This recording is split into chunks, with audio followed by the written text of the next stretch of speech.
매일 성경과 함께하는 오늘의 큐티 시간입니다. 6월 26일 오늘의 말씀은 고린도전서 15장 20절에서 34절입니다.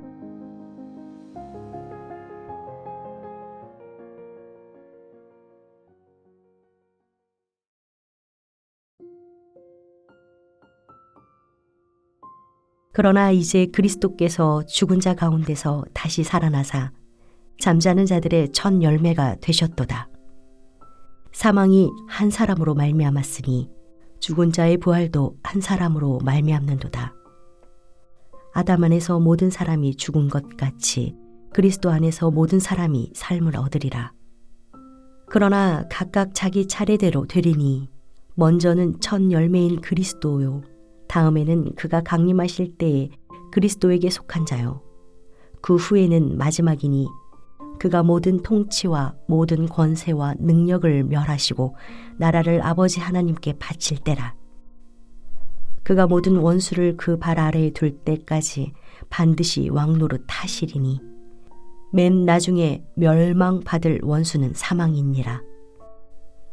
만물을 그의 발 아래에 두셨다 하셨으니 만물을 아래에 둔다 말씀하실 때에 만물을 그의 아래에 두시니가 그 중에 들지 아니한 것이 분명하도다.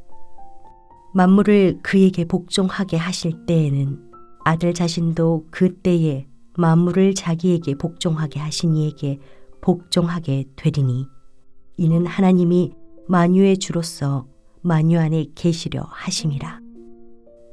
만일 죽은 자들이 도무지 다시 살아나지 못하면 죽은 자들을 위하여 세례를 받는 자들이 무엇을 하겠느냐? 어찌하여 그들을 위하여 세례를 받느냐? 또 어찌하여 우리가 언제나 위험을 무릅쓰리요? 형제들아, 내가 그리스도 예수 우리 주 안에서 가진 바 너희에 대한 나의 자랑을 두고 단언하노니 나는 날마다 죽노라. 내가 사람의 방법으로 에베소에서 맹소와 더불어 싸웠다면 내게 무슨 유익이 있으리요? 죽은 자가 다시 살아나지 못한다면 내일 죽을 터이니 먹고 마시자 하리라. 속지 말라. 악한 동무들은 선한 행실을 더럽히나니 깨어 의의를 행하고 죄를 짓지 말라.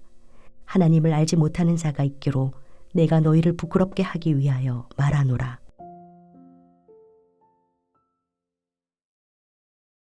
안녕하세요. 매일 성경 독자 여러분.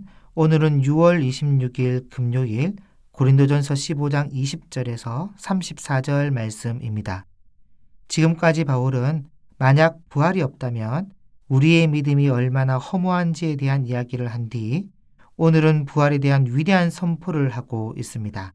그것이 20절에 나오는 말씀인데, 그러나 이제 그리스도께서 죽은 자 가운데서 다시 살아나사 잠자는 자들의 첫 열매가 되셨도다. 여기 첫 열매가 되었다는 표현은 레위기 23장에 나오는 맥추절과 연관이 있는 말씀으로 이스라엘 백성들이 첫 곡식을 하나님께 바치는 것은 하나님께서 주신 수확 전체의 시작이자 수확의 열매에 대한 보증의 의미가 들어가 있는 것입니다. 그래서 예수님께서 부활하심의 첫 열매가 되셨다는 것은 그분 혼자만의 사건으로 끝날 문제가 아니라 예수님을 믿는 모든 자들이 반드시 그 뒤를 이어 예수님과 같이 부활하게 될 것을 공식적으로 보증하는 신학적 선언과 같은 것입니다.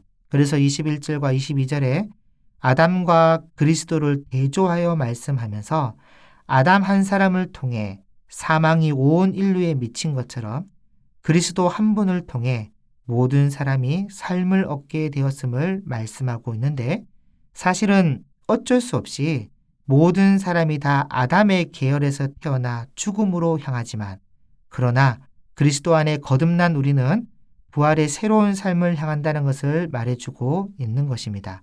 그래서 23절부터 어떤 순서를 통해 부활하는가, 그리고 그 끝에 완성될 하나님 나라의 질서는 무엇인가에 대해 알려주기를, 먼저는 부활의 첫 열매가 되신 그리스도가 부활하셨고, 그 다음 우리 미래에 주님이 강림하실 그때쯤에 그리스도께 속한 자들, 그러니까 믿어 죽은 자들이 부활할 것이며, 그 후에 또 마지막으로 부활하는데 이 마지막은 25절에 반드시 왕노릇하리니라는 왕노릇하는 일이 끝나고 나서 예수님께서 세상의 모든 통치와 권세와 능력을 다 멸하여 나라를 아버지 하나님께 바칠 때, 그리고 동시에 모든 원수를 주님 발 아래에 둘 때, 그리고 27절과 28절의 말씀처럼 만물을 그에게 복종하게 하실 때, 그때에 마지막 부활이 있다는 것입니다. 이것은 정확하게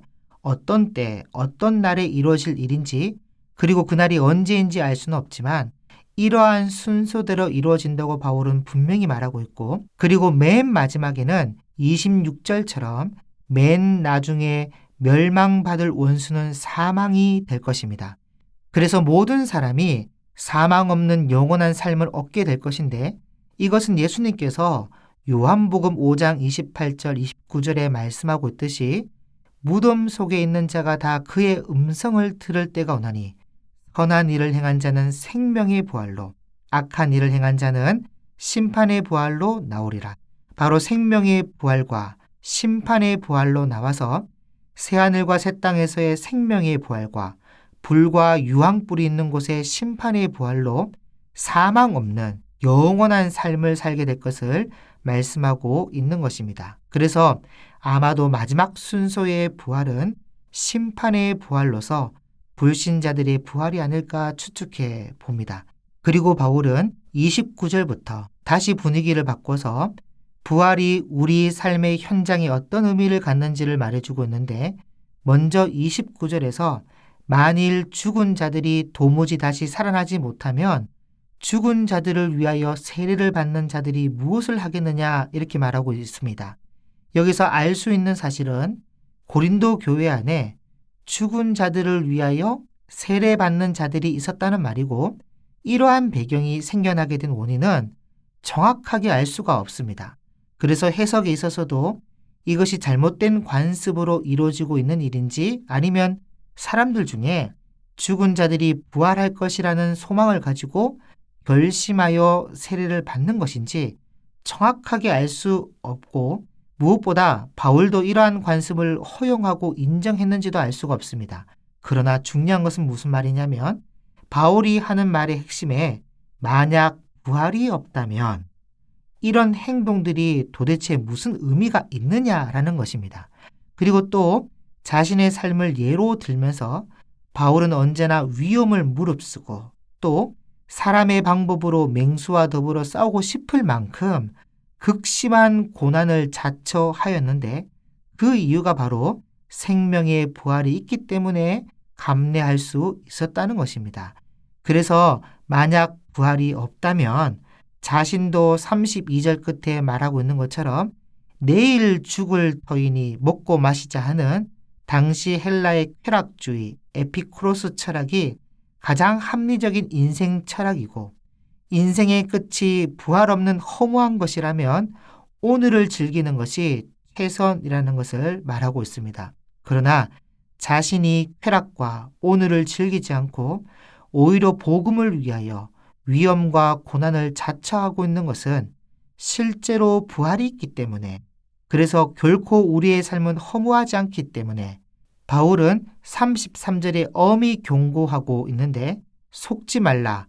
악한 동무들은 선한 행실을 더럽히나니 깨어 의를 행하고 죄를 짓지 말라며 경고의 말씀으로 마치고 있습니다. 이것은 고린도 교회 안에 부활이 없다고 말하며 방탕한 삶을 합리화하는 악한 사람들이 있었고, 여러 성도들이 그들의 쾌변에 속아서 신앙의 순결함을 잃어버렸는데, 바울은 지금 부활의 확실성을 가지고 너희를 부끄럽게 하기 위해서라도 조심할 것을 경고하고 있는 것입니다. 그러므로 우리는 부활의 첫 열매가 되신 예수 그리스도를 바라보고 우리의 신앙이 결코 헛된 수고나 낭비가 아님을 확신하고 믿을 수 있기를 바라며, 무엇보다 부활은 분명히 있고 이미 예수님께서 부활의 첫 열매가 되신 것처럼 그 다음 순서에 따라 우리 미래에 우리도 부활하게 될 것입니다. 그렇기 때문에 내일 죽을 터이니 먹고 마시자는 세상의 허무주의와 쾌락주의에 속지 마시고 죽음 너머에 있는 영원한 생명의 나라를 꿈꾸며 오늘을 가치 있게 살아갈 수 있기를 소망합니다. 그리고 무엇보다 악한 사람들의 쾌변에 흔들리지 마시고 깨어 의를 행하며 신앙의 순결함을 끝까지 지켜내어 부활의 확실한 보증 속에 어떠한 고난도 묵묵히 걸어가는 사명자가 되시기를 주님의 이름으로 축복합니다. 기도하겠습니다. 사랑하는 하나님, 부활의 첫 열매가 되셔서 우리에게 영원한 생명을 보증해 주심에 감사를 드립니다. 내일 죽을 터이니 먹고 마시자는 세상의 허무한 유혹과 쾌변에 속지 말고 죽음 너머의 영원한 하나님 나라를 소망하며 오늘 하루도 깨어 의를 행하는 거룩한 삶을 살아갈 수 있도록 은혜를 더하여 주옵소서. 감사드리며 예수님의 이름으로 기도드립니다. 아멘.